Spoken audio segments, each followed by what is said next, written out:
28 August पर्यंत सगळ्या मागण्या मान्य करा, नाहीतर 29 ऑगस्टला अंतरवाली सराटीतून सरकारची जिरवणार.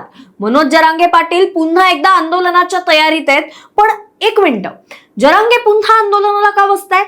सरकार म्हणतंय कुणबी प्रमाणपत्र मोठ्या संख्येने दिले जात आहेत. महसूल मंत्री चंद्रशेखर बावनकुळे म्हणतायत 22 लाख कुणबी आणि ओबीसी प्रमाणपत्र दिली गेलेली आहेत. मग जरांगे नाराज का? आणि नेमका वाद कुठे? तर याचं उत्तर आता फक्त मराठा आरक्षण एवढं सोपं उरलेलं नाही. कारण आता मुद्दा आलाय दिलेल्या कुणबी प्रमाणपत्रांचा, रद्द होत असलेल्या कुणबी प्रमाणपत्रांचा आणि जुन्या कुणबी नोंदींचा.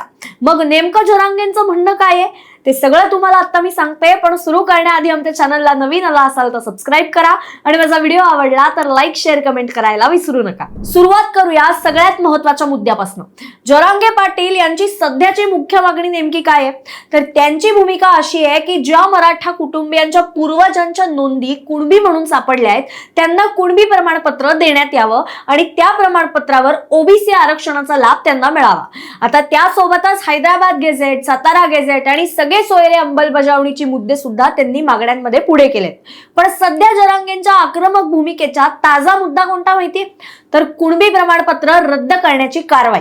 जरांगे यांचा आरोप आहे की मराठा समाजाला मिळालेली कुणबी प्रमाणपत्र रद्द केली जात आहेत आणि त्यामागे सरकारी यंत्रणेचा हस्तक्षेप आहे.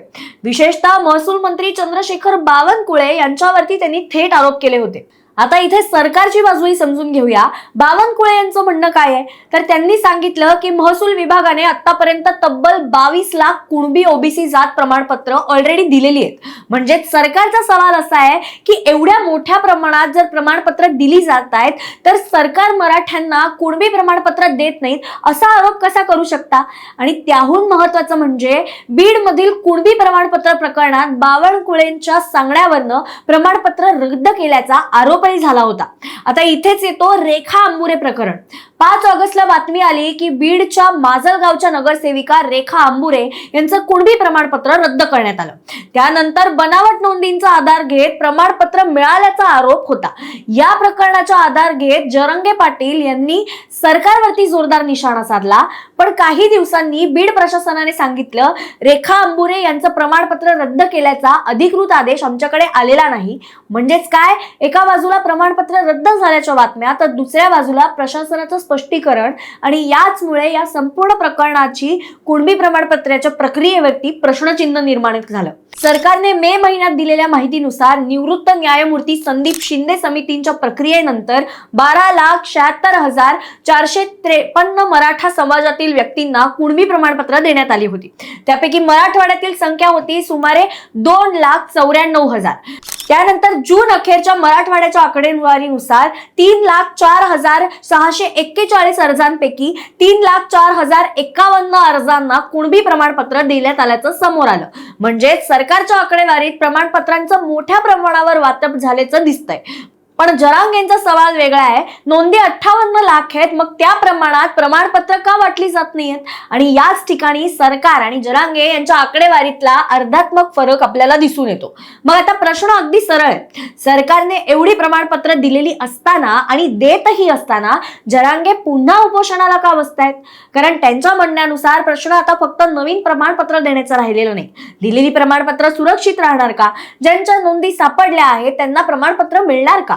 प्रमाणपत्र मिळाल्यानंतर रेखा आंबुरेंसोबत जसं झालं तसं पुन्हा चौकशी किंवा रद्द करण्याची कारवाई होणार का? आणि सगळ्यात महत्वाचं 58 लाख कुणबी नोंदींचा पूर्ण लाभ पात्र मराठा कुटुंबियांपर्यंत कधी पोहोचणार? याच प्रश्नांवर जरांगे सरकारला आता घेरतायत.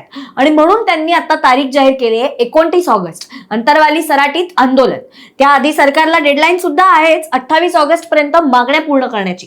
इतकंच नाही तर जरांगे यांनी आंदोलन आणखी मोठा करण्याचे संकेत सुद्धा दिलेत.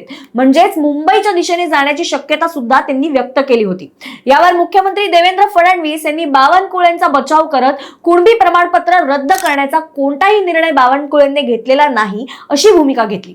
तसंच आरक्षणाबाबत कोणताही निर्णय हा संविधान आणि कायद्याच्या चौकटीतलाच घेतला जाईल असं फडणवीसांनी स्पष्ट केलं. तर मंत्री उदय सामंत यांनी एक वेगळी महत्वाची भूमिका स्पष्ट केली. जर कोणी बाह्य हस्तक्षेप करून कुणबी प्रमाणपत्र रद्द करत असेल तर त्यासाठी स्वतंत्र यंत्रणा उभारण्याचा विचार केला जाईल. म्हणजे सरकारमध्येही या प्रमाणपत्रांच्या प्रक्रियेवरनं चर्चा सुरू असतानाच दिसतंय. आता चित्र अगदी स्पष्ट आहे. एकीकडे सरकार म्हणतंय 22 लाख प्रमाणपत्र दिलेली आहेत, तर दुसरीकडे जरांग यांचा सवाल कायम आहे की 58 लाख नोंदी सापडल्या असतील तर पात्र लोकांना प्रमाणपत्र का मिळत नाहीयेत. आणि त्यात रेखा अंबुरे प्रकरणासारखी उदाहरणं समोर येतात. काही प्रमाणपत्रांवरती कारवाई होते, नंतर प्रशासनाकडनं वेगळं स्पष्टीकरण येतं आणि त्यामुळे संशय आणखीन वाढला जातोय. आता म्हणूनच 29 ऑगस्टचं आंदोलन फक्त जुन्या मराठा आरक्षणाच्या मागण्यावरती नाही, यावेळेला कुणबी नोंदी, प्रमाणपत्रांचा वाटप, प्रमाणपत्रांची वैधता आणि ती रद्द करण्याची प्रक्रिया हे मुद्दे केंद्रस्थानी आहेत. आता सरकारकडे 28 ऑगस्ट पर्यंतची मुदत आहेच. सरकार तोडगा काढणार की 29 ऑगस्टला अंतरवाली सराटीतनं पुन्हा एकदा महाराष्ट्रात मोठं आंदोलन उभं राहणार हे पाहणं महत्वाचं ठरणार आहे. आणि सगळ्यात महत्वाचं 58 लाख नोंदींचा आकडा आणि प्रत्यक्षात दिलेली प्रमाणपत्र यामधली दरी नेमकी किती आहे याचं स्पष्ट उत्तर सरकार आणि जरांगे या दोघांकडनंही महाराष्ट्राला अपेक्षित आहे. तुम्हाला याबाबत काय वाटतं? 28 ऑगस्ट पूर्वी सरकार तोडगा काढेल की 19 ऑगस्टला मराठा आरक्षण आंदोलन पुन्हा एकदा सुरू होणार? तुमचं मत आम्हाला कमेंट्समध्ये नक्की सांगा.